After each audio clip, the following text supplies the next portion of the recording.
Hello, my friend. Welcome to Whisper Before Sleep Stories. I'm David, your storyteller, sharing timeless tales from ancient legends and medieval myths to modern-day stories full of feeling. Here, you'll be wrapped in a soothing voice, relaxing sounds, and a calming space that helps you release tension, quiet your mind, and fall into a deep, restful sleep. I hope each story brings you a sense of peace, connection, and a touch of magic for your soul before you close the day. I hope each story brings you a sense of peace, connection, and a touch of magic for your soul before you close the day. You know how sometimes your mind keeps running in circles, even when you've laid your head down on the pillow? That's where stories like this can help. They don't ask you to solve anything. They just give you images and sounds you can float along with. So before you get comfortable, take a moment to like the video and subscribe, but only if you really like what I do here. And if you feel like sharing, drop a comment with your location and local time. It's always beautiful to see how far a story can travel. Now, turn off the lights, maybe turn on the fan for some soothing noise, and let's go on a journey together tonight, or some meditation to help the audience relax their minds.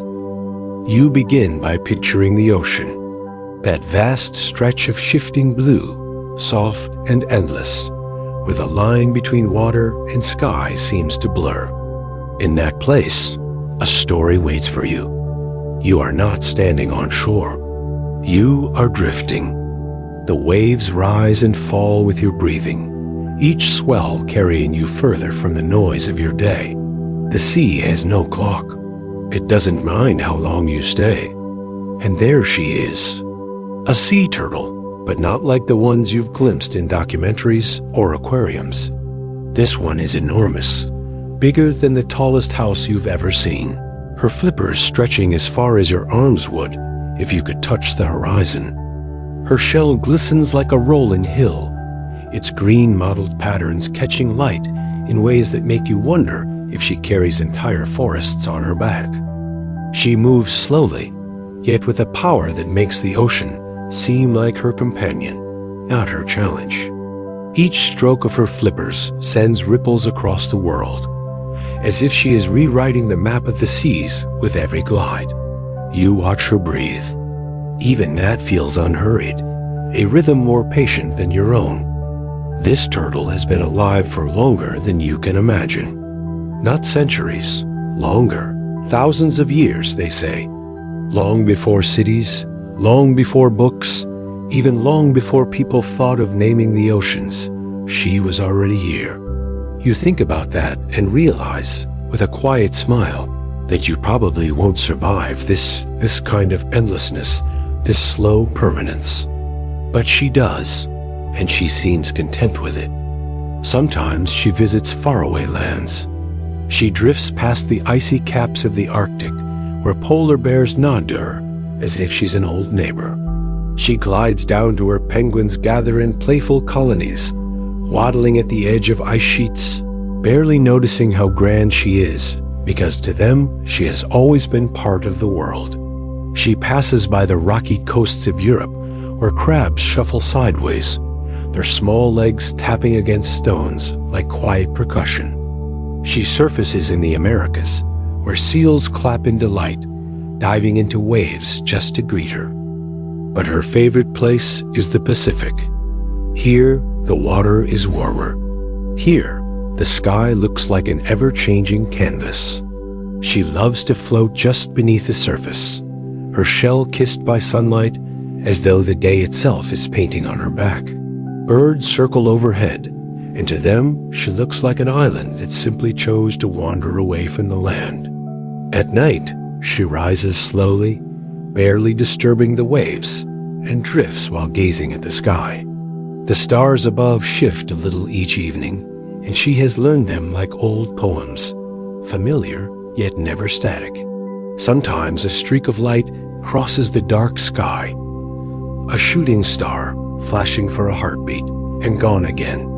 To her, it looks like a flying fish, darting above the waves, daring you to believe in impossible speed. In those moments, she wonders what it would be like not to move, not to drift endlessly, not to always follow currents and winds. What would it feel like to stay, night after night, beneath the same piece of sky? To let a place claim you instead of passing by? It's a question she carries with her, unspoken but heavy. Her path takes her past coasts where people build fires at dusk. On one such shore, in West Africa, she notices a woman tending a flame. The turtle, curious, rises close enough to ask why. The woman says she is signaling her husband, who swam into the sea long ago, chasing adventure and promising to return once he found a special home for them. Her voice holds patience, but also longing. She tends her fire carefully, as if it is the only thread connecting her to him. The turtle wishes her well, feeling a small tug of empathy. That idea of waiting, of hoping for a place where love and life can settle, lingers with her. She dips beneath the surface once more, her immense shadow stretching across the sand as the fire fades behind her. The ocean carries her forward. She glides under moonlight, the water whispering over her shell. You follow along, sensing her thoughts in the silence. She is not tired, yet she is curious. A creature born to wonder is beginning to wonder what it would be like to stop. She dips beneath the surface once more, her immense shadow stretching across the sand as the fire fades behind her. The ocean carries her forward. She glides under moonlight, the water whispering over her shell. You follow along, sensing her thoughts in the silence. She is not tired, yet she is curious.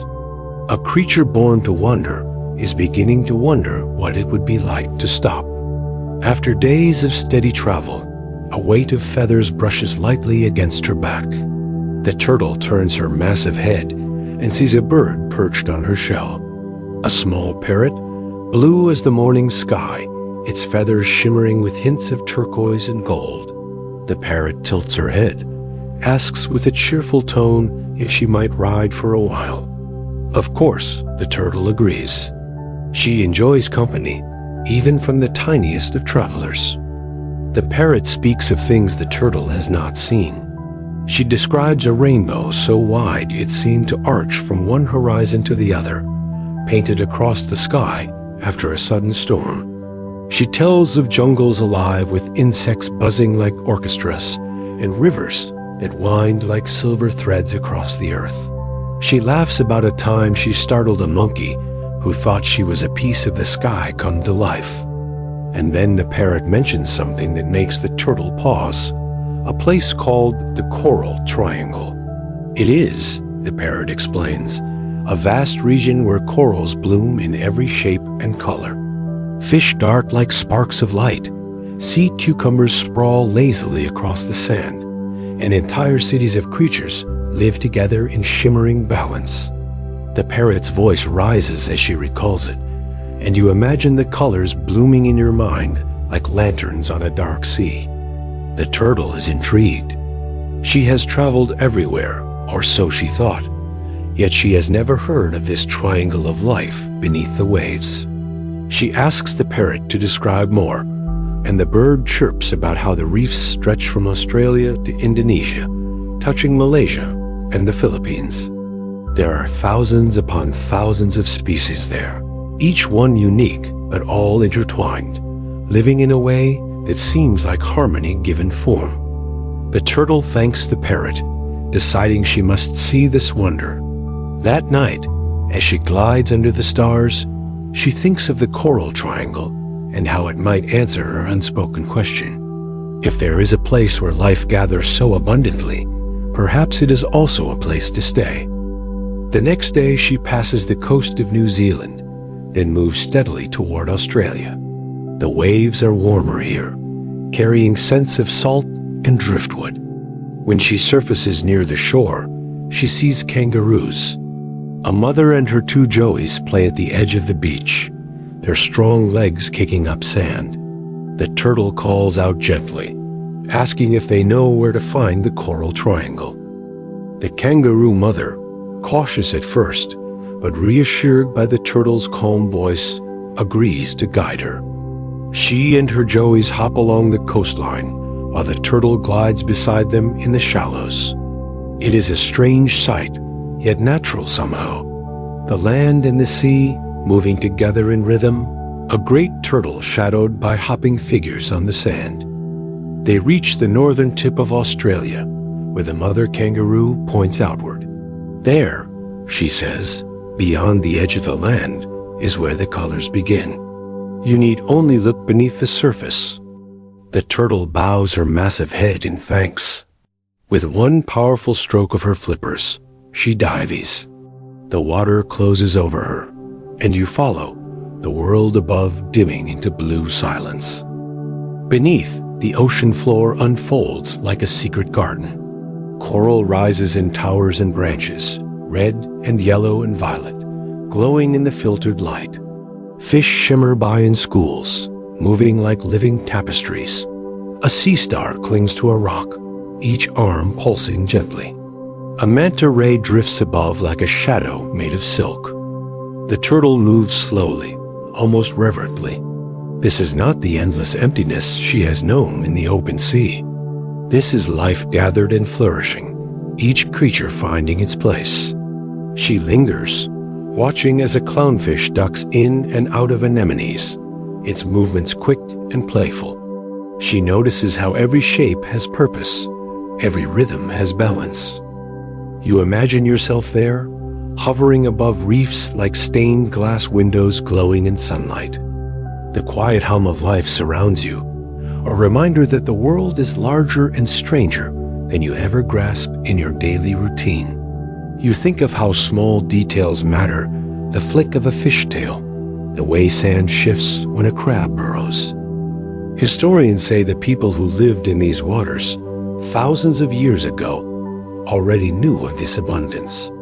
They told stories of spirits dwelling in corals, protectors of the sea who watched over those who fished with respect. To this day, no one knows for sure whether these stories came from imagination or from glimpses of something beyond sight. Researchers still wonder if the colors of coral inspired early myths of rainbows beneath the sea. The turtle explores for days. She glides from one reef to another, each one a kingdom of its own. She feels, for the first time in her long life, the desire to pause. Perhaps here is where she might rest. Not forever, but long enough to feel what it is like to belong to a single place. You breathe again with her, a slow inhale as her massive body rises gently in the current. A long exhale as she settles back down among the corals, her shell brushing lightly against the reef as if testing the idea of stillness. And the question she carries grows louder in the quiet. What would it mean to stop wondering? What would it mean to become part of the land itself? She lingers among the reefs longer than she has lingered anywhere before. You imagine her drifting slowly, her massive shell swaying just above the corals, while schools of fish weave around her like ribbons caught in the current.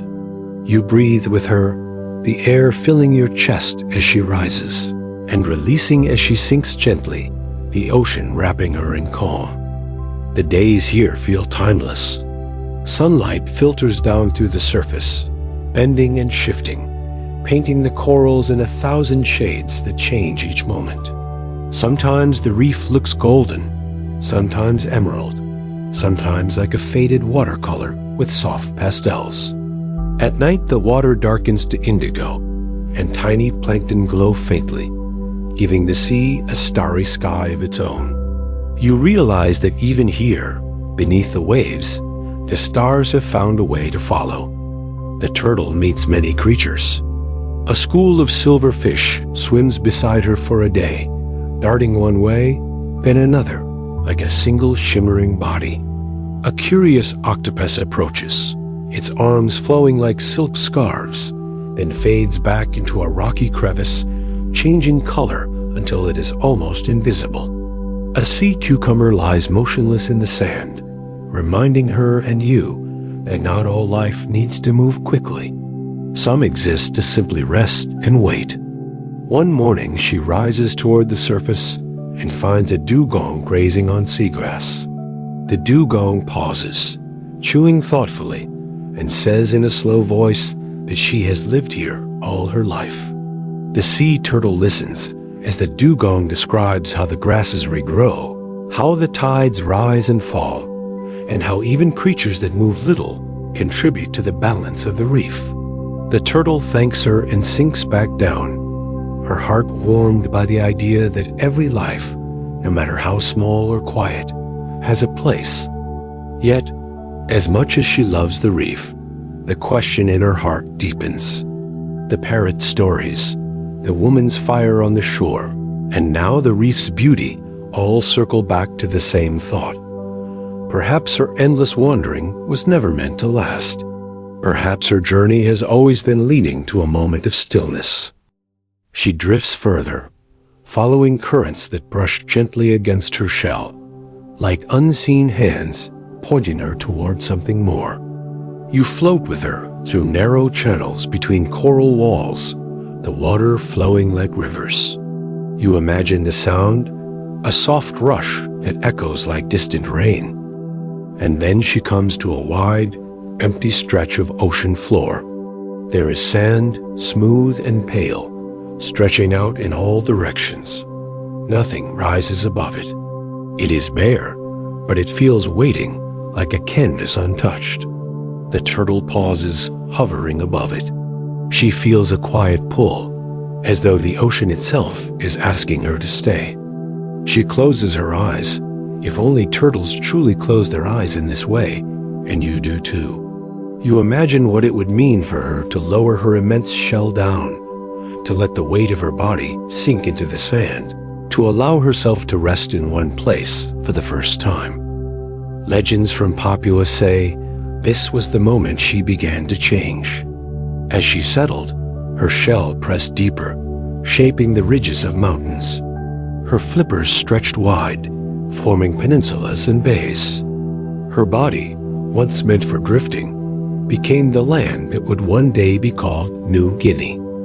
Of course, whether this happened in truth or only in the stories passed down through generations is something no one can say.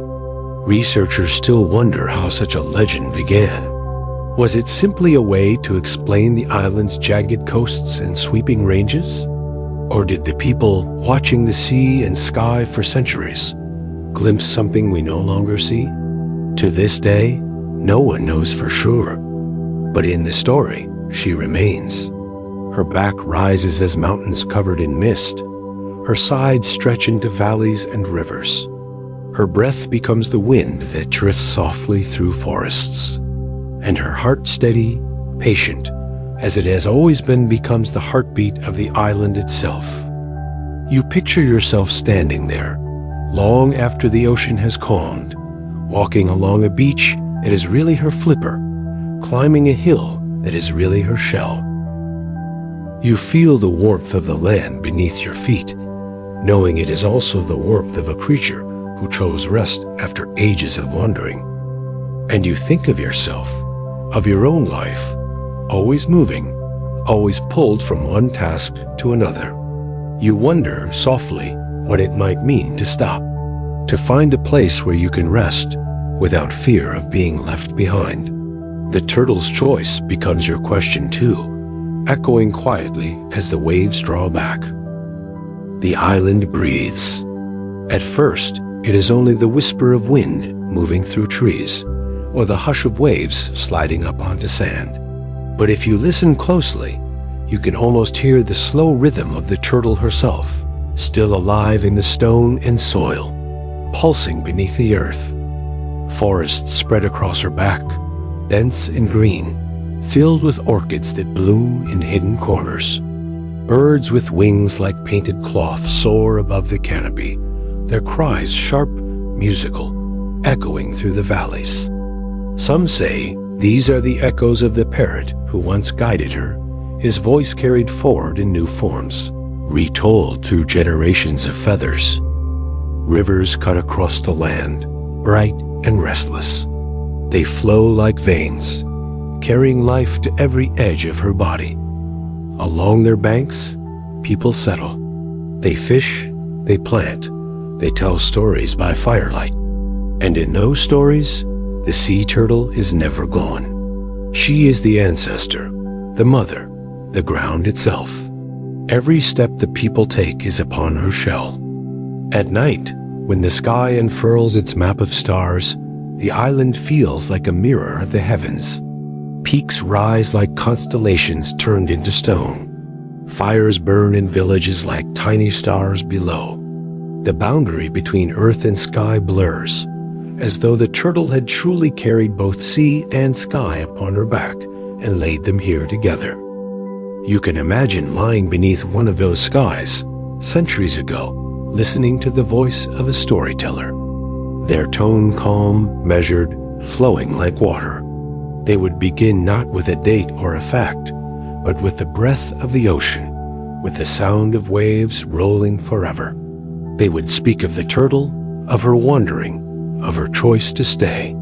And as they spoke, those gathered would drift into sleep with the comfort of knowing the ground beneath them was alive, protective, eternal. Even now, the story endures. Scholars visit, tracing the tale through generations, trying to understand its roots. Some wonder if it began as a way to describe the island's unique shape, jetting like a turtle's shell into the sea.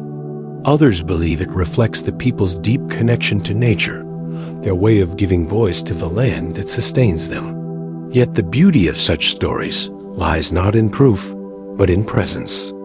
They exist because they are needed. And as you hear it now, in this quiet hour, you sense why. Legends like this invite you to soften, to step out of the noise of facts and urgency, and into a slower rhythm, the rhythm of waves, of tides, of an ancient turtle who once chose rest over endless wandering. The waves lap softly in your mind. The air grows still. The forest hushes its song. You lie within the shell of the story, held safely, knowing the island will not drift away. The turtle rests, and so do you. And so the people came, bare feet pressed into warm soil that had once been the turtle's back. Soft hands touched leaves that sprouted from her shell, and voices rose into the air, blending with bird calls, river songs, and the endless hush of the sea. They did not know they were walking on the resting place of a creature older than memory, yet somehow they felt it. Every step carried the sense of being held. Villages appeared along the coasts, and in valleys, then high among the ridges. Fires burned bright at dusk, and their smoke curled into the sky, weaving upward as though sending messages to the stars. The people gathered around the flames, whispering tales of ancestors, of spirits, and of a turtle so vast that her body became the land itself. Some stories said she had chosen to stay because she was tired.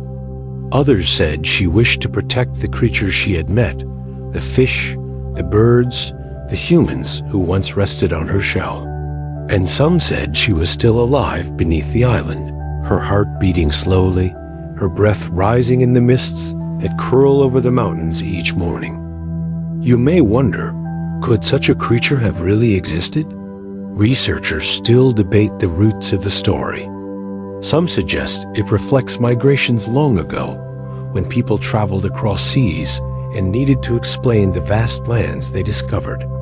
Others believe it arose from the island's strange shape, or from the way it seems to rise suddenly from the ocean, like the back of a turtle surfacing for air. To this day, no one knows for certain. But certainty is not always the point. Myths do something else. They soothe, they root you, they explain the inexplicable in a way that feels true, even if it cannot be proven. And here, in the story of New Guinea's making, the turtle offers not only an origin, but a lullaby, a reminder that you, too, can choose rest after long wandering. The night grows deeper. Imagine yourself now, lying on the soft sand of that island shore. The waves are gentle, rushing in and out. The stars shimmer overhead, patient and ancient. The forest behind you hums with life frogs calling, insects buzzing, leaves shifting like a breath. Your body begins to loosen, as if you are becoming part of the earth itself. The tension you've carried in your shoulders, in your jaw, in your chest, melts away like driftwood carried out to sea. You no longer need to hold it. The turtle has already carried so much. She carried oceans, storms, laughter, loss. She carried wandering footsteps and bright skies. And now she carries you, offering you a place to finally set everything down. Breathe slowly, in through your nose, out through your mouth. Feel the tide of your own body, the steady rhythm that matches the seas. Notice how the world narrows into softness, the faint rustle of air in your room, the gentle weight of your blanket, the quiet of this very moment. You are safe here. You are held. The island yours. The turtle sleeps.